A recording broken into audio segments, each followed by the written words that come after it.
Je reçois maintenant la cinéaste Catherine Breillat pour la sortie mercredi en salle de Romance, une comédie de mœurs dans laquelle Breillat filme crûment la quête de Kékette d'une jeune femme éprise mais à prendre. Catherine Breillat, bonsoir. Alors, ce qui est bien avec vous, c'est qu'on peut faire des vannes et tout, ça change. Alors, Romance, donc sorti le 14 avril. Alors, l'argument du film, donc, c'est Paul, qui est joué par Sagamore Stevenin, qui repousse Marie, qui est jouée par Caroline Ducé. Alors, vous dites deux choses à ce niveau-là. Vous dites... l'amour courtois plus le sexe, c'est seulement au moment de la rencontre. En général, après, ça passe très vite, ça. Oui, après ça, oui, enfin... Bon, les généralités, c'est aussi un film, c'est-à-dire que c'est aussi l'histoire d'une jeune fille. Ça prétend pas apporter toutes les réponses, finalement, à des questions que moi-même, je me pose. Donc, c'est pas... c'est vrai, c'est assez juste. L'amour courtois plus le sexe, ça dure pas très longtemps dans une relation. Du début, la fusion charnelle, puis... Alors en revanche, vous dites quelque chose que nous, les mecs, on ne sait pas. Vous dites, c'est aux femmes que l'amour physique manque le plus. Ah oui, on savait pas, pense. Oui, je on pense. pensait que nous, on était des cochons et que toutes les filles étaient pures et faisaient ça pour nous faire plaisir. Parce que, non, je ne pense pas qu'elles fassent ça pour vous faire plaisir, mais je pense que quand vous êtes des cochons, c'est-à-dire que finalement, le côté je ne peux pas bander pour ma femme, donc le réveil en fanfare, le Viagra, pouvoir bander en disant à sa femme non pas je t'aime mais salope, là peut-être qu'elles ont de la gentillesse envers vous. D'accord, c'est bien. Alors, donc malgré tous les efforts qu'elle fait, et Dieu sait si elle en fait, notre amie Caroline, là, il la baisse pas, donc elle décide de partir dans une espèce, je dirais, un voyage initiatique, une descente en enfer, qui en fait se trouvait être une rédemption, puisque en fait elle... L'enfer n'est pas dans le sexe, on tend à nous le faire croire. Oui. Moi je crois que c'est vrai que les émotions physiques et qu'on éprouve par les émotions sexuelles, c'est quelque chose qui nous transporte complètement, et je pense que justement, il y a peut-être une très grande différence entre la jouissance physique de l'homme, qui est très matérielle finalement, et qui est de l'ordre de la petite mort, et la jouissance physique de la femme, qui est de l'ordre du ravissement. Oui. Et bon, moi, c'est quelque chose que j'ai toujours... Vous en parlez très bien, d'ailleurs, c'est vrai qu'on peut dire que c'est un film qui est plus mystique que pornographique quand on l'a vu. Tant qu'on lit des articles dans les journaux, on s'attend à... Parce que la pornographie est une industrie arbitraire qui a été décidée au moment où les metteurs en scène commençaient justement à montrer à la fois le sexe et l'âme réunis, ce qui était le cas de l'Empire des Sens. Oui. Et tout d'un coup, on crée de toutes pièces une... industrie par l'interdiction de la morale. Oui, c'est un genre en soi. C'est un genre en soi. Donc c'est vrai que le film est, comme je disais, plus mystique que pornographique. Et vous dites, et vous avez raison, la jouissance de la femme appartient au sacré. C'est-à-dire qu'en fait, c'est vrai qu'une femme qui jouit, elle a, vous dites, une lumière séraphique sur le visage. Oui, ça c'est vrai. Et puis ça peut se filmer, il y a une espèce d'aura, il y a une lumière qui vient de l'intérieur. Bon, et j'ai trouvé, je pense, une jeune actrice qui est absolument extraordinaire parce que, si je puis dire, elle a presque cette lumière qu'on appelle des lumières divines, quand même, qui vient tout le temps. Et c'était c'était l'éblouissement de mon chef opérateur, parce que le film doit beaucoup aussi à ce chef opérateur qui a travaillé avec Théo Angelopoulos longtemps. Oui, Arvanitis, bien sûr. Et je lui disais, mais tu vois, une actrice, bien sûr qu'il faut l'éclairer, mais il faut aussi qu'elle s'éclaire toute seule. Oui. Et c'est quand même le but de la vie des gens, c'est-à-dire qu'on est des gens éteints. On a peur de notre corps. Les enfants n'ont pas ça, ils ont la lumière. Et je pense que les adultes sont mal à l'aise, transforment tout. Le sexe est une chose presque désastreuse, finalement. Vous dites que vous détestez, vous avez une vraie haine pour l'éducation judéo-chrétienne, c'est clair. Oui, j'ajoute judéo-chrétienne islamiste. Judéo-chrétienne islamiste, c'est très anti-charia. Oui, c'est les trois grandes religions, finalement, monothéistes, qui, je pense, n'ont pas pour but, parce qu'elles ont pris le pouvoir temporel, d'élever l'homme, mais d'abaisser la femme. C'est-à-dire qu'elles ont fait, les religions monothéistes ont fait de Dieu un homme, et la femme est un ventre, en fait. Un ventre, et puis il faut la préserver dans sa dignité, ce qui semble dire qu'elle n'en a pas. C'est tout le problème de la censure. Le problème de la censure et de la morale, érigée comme ça, comme quelque chose qui est comme un garde-chiourme de quelque chose qui serait donc abject. Et cette abjection, je crois qu'elle pèse... Oui, vous voulez dire si on met une barrière, c'est quelque chose à protéger. Quelque chose qui pour vous en fait n'existe pas. Quelque chose à protéger, parce que je pense que le tabou et l'interdit, c'est quelque chose qu'il faut protéger, mais qu'il faut transgresser. C'est donc une porte. Si cette porte, on la mure, on nous cantonne dans l'enfer, on nous cantonne dans le ventre. Dites-moi, Catherine Breillat, vous n'avez pas peur que le film c'est vendu un peu comme c'est présenté, disons, comme le premier porno d'auteur. Et en fait, à l'arrivée, bon, il y a quelques scènes, évidemment, mais qui sont pas, je veux dire, il ne faut pas aller voir ce film pour bander. Hein, c'est pas pour se branler. Non, c'est pas pour se branler, c'est pour se reconnaître, vous avez dit. Oui. Bon, vous n'avez pas peur, vous dites aussi, je suis une marchande de tapis, vous dites ça dans le magazine Première. Oh non, attendez, le magazine Première, vous voulez, moi, que je vous tende un appareil de photo jetable et que je vous dise, allez faire la photo dans l'intimité. Oui, ils vous ont demandé de faire une photo tout non, de même. mais c'est des paparazzis. Non, mais attendez, quand vous dites... publiera. Oui.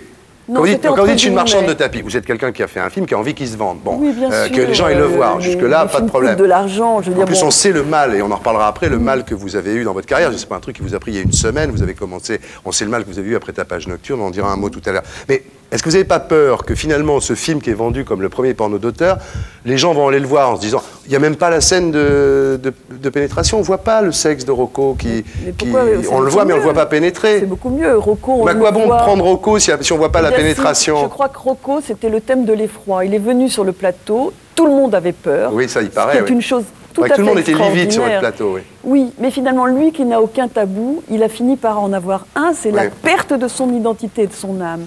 Et tout d'un coup, au lieu de faire une scène de sexe, ce qu'il a fait dans 1000, un film, mais pourquoi je ferais le 1002e? Je veux dire, je n'avais pas envie de faire ça. Ce que j'avais envie de montrer, ça, il me l'a donné, il est sublime, c'est cet homme qui est le plus grand étalon du monde, finalement, et bien qui est le plus faible et qui est devant Caroline et qui finalement n'a qu'une seule chose, c'est qu'il la supplie qu'elle l'aime. Oui. Et ça, c'est peut-être le vrai rapport. Puis elle l'aime pas, parce qu'à un moment, il lui met la main, enfin pendant le tournage, il lui met la main sur la cuisse. C'est accessoire, je veux dire, c'était très très long, ça a duré 8 heures et la scène dure 8 minutes. Donc, mais le moment de ces 8 minutes que j'appelle la prise magique, le reste, ce sont des préparatifs. C'est la combienième? Parce que vous tournez beaucoup de prises, vous? Non, j'en tourne pas beaucoup, mais là, je pensais qu'il fallait en tourner beaucoup parce que il fallait pas qu'il pense. Il fallait qu'on pense travail et qu'on avait tout le temps et qu'on ne ferait qu'une chose extraordinaire et que donc le cinéma c'est pas du happening, hein, c'est-à-dire on peut aller jusqu'au bout de n'importe quoi. Les acteurs ne simulent pas. Il faut bien qu'ils aient ils ne simulent pas leurs émotions. Ils sont pas obligés de. Mais on peut simuler une pénétration. Caroline simule bien d'autres choses dans le film. Tout à fait. Alors, d'ailleurs, je ne vous poserai pas la question, parce qu'elle dit qu'il n'y a pas eu pénétration, lui il dit que oui, et je ne vais pas vous demander de répondre. Je pense que c'est Enfin, c'est pas Monica Lewinsky, elle n'est pas stagiaire à la Maison Blanche. Moi, je dirais qu'elle est actrice à la Maison Rouge, c'est autre chose. Bonne réponse. Alors, le casting, donc, il y a Rocco Siffredi. Alors, vous vouliez prendre Xavier Beauvois, il n'a pas voulu, alors Mais non, mais quand on... Ça aussi, c'est une chose qui... Je parle trop sur moi, c'est une chose qui m'énerve. Quand on fait un film, on a plein de directions de désirs. Normal. Et puis ces désirs se transforment en rencontre. Dites-moi, Xavier Beauvois. Moi, j'adore Xavier Beauvois. Il n'a pas voulu. Mais non, il m'a pas réellement dit non, mais à un moment, je disais, est-ce que tu te rends compte vraiment, etc. Et puis on est avancé. Mais alors, moi, j'adore Xavier. Je dis, vous parlez de Rocco avec des larmes dans la voix. Vous dites qu'il n'est pas mécanique. C'est-à-dire quand les hommes baissent, souvent, c'est des machines à coudre. Lui, vous dites qu'il est comme un cygne. Il n'est pas mécanique, il est vibratoire. Oui, mais c'est vrai. Alors, comme j'avais lu ça, quand j'ai vu le film, j'ai regardé. Et c'est vrai qu'il ondule comme ça. C'est l'inverse de la machine à coudre. Vous avez raison, c'est bien vu. Vous avez l'œil. Oui. Et quand même, on se dit que des hommes qui nous font l'amour doivent plus ressembler à Rocco quand ils font l'amour qu'aux acteurs des films porno qui ne font que des prouesses techniques, quoi. Alors, Caroline, donc, vous l'avez quand même mis dans un univers, elle n'avait pas le droit de rentrer chez elle, elle vivait le soir... C'est l'univers de tous les films un peu sérieux, il faut quand même rentrer en film. Au début, on commence un film, comment s'incarner dans un personnage, comment même moi me dire que je suis metteur en scène au début. Je veux dire, le premier moment, c'est un art magique, le cinéma. Donc c'est quelque chose qui est un petit peu sacré, où il faut se transcender elle est rentrée, soi-même. non mais c'est pas du tout une critique, elle est rentrée dans le film. C'est pour ça que si elle rentrait chez elle le soir, ça cassait la magie, elle n'était plus dans le film, bien sûr. Alors dites-moi, François Berléand, qui fait du bondage avec notre amie Caroline, là, c'est vrai que, ça c'est quand même incroyable, vous l'avez proposé à Godard, le rôle, et il a refusé. Mais je l'ai proposé à Godard, je l'ai proposé à plein d'autres acteurs. C'est pareil, tout le monde a envie de Godard parce que Godard est le verbe incarné. Il aurait été bien Godard là-dedans, Bien sûr. Berléand est pas mal, surtout quand il cherche ses instruments dans sa boîte. Là, quand Berléand est venu chez moi, c'était lui, ce n'était plus aucun des autres à qui j'avais demandé. D'accord. En tous les cas, Berléand, on ne le voit pas trop là sur la promo. Pourquoi il n'est pas content d'avoir fait ce film? Non, c'est pas ça. Je pense qu'effectivement, il y a un grand désir des médias qui se vendent très bien avec Rocco Siffredi, donc c'est leur problème. Et qu'effectivement, dans le film, il y a une énorme révélation. Outre Caroline, c'est effectivement Berléand. Car quel acteur, qu'il l'attache avec des cordes, c'est une chose, mais il l'attache avec des mots.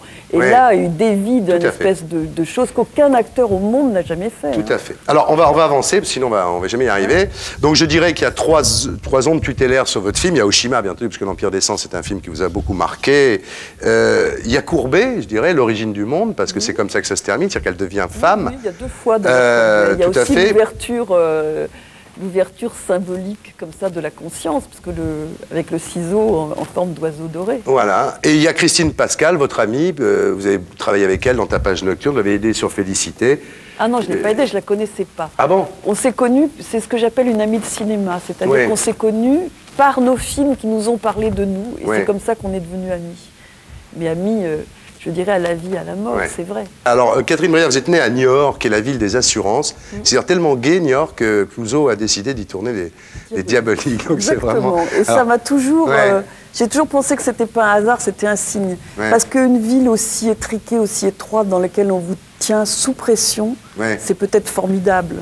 Parce que j'allais à la bibliothèque. Vous ne seriez pas comme ça si vous n'avez pas vécu là-bas. Hein. Ah non, je n'aurais pas lu autant de livres, je ne serais pas forgée dans l'imaginaire. Oui, alors vous dites Niort, c'était l'Iran, il y avait un trottoir pour les filles, un trottoir pour les garçons. Oui, absolument. Donc, alors je prenais le trottoir des garçons. Bien entendu, non mais j'imagine que vous deviez être un sacré pistolet parce que d'abord vous avez été pubère très jeune avec votre sœur Marie-Hélène.